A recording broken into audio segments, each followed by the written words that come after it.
राजकीय गोटातून एक मोठी बातमी आहे। सामाजिक न्याय मंत्री संजय शिरसाट यांना मोठा धक्का बसलाय। संजय शिरसाट यांना सिडकोच्या अध्यक्षपदावरून हटवलं गेलंय। मंत्रिपदाचा पदभार स्वीकारल्यानंतर शिरसाटांनी सिडकोचा राजीनामा देणं हे अपेक्षित होतं, पण त्यांनी राजीनामा दिलाच नाही आणि म्हणून अखेर राज्य सरकारने त्यांना सिडकोच्या अध्यक्षपदावरून स्वतः हटवलंय।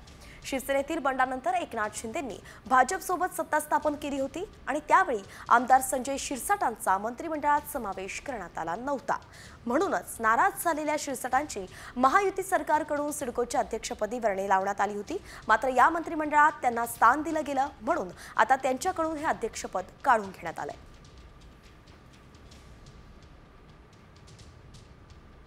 तर राजकीय गोटातून एक मोठी बातमी आहे। सामाजिक न्याय मंत्री संजय शिरसाट यांना मोठा धक्का बसलाय।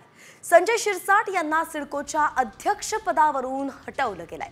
मंत्रिपदाचा पदभार स्वीकारल्यानंतर शिरसाटांनी सिडकोचा राजीनामा देणं हे अपेक्षित होतं, पण त्यांनी राजीनामा दिलाच नाही आणि म्हणून अखेर राज्य सरकारने त्यांना सिडकोच्या अध्यक्षपदावरून स्वतः हटवलंय। शिवसेनेतील बंडानंतर एकनाथ शिंदेंनी भाजपसोबत सत्ता स्थापन केली होती आणि त्यावेळी आमदार संजय शिरसाटांचा मंत्रिमंडळात समावेश करण्यात आला नव्हता।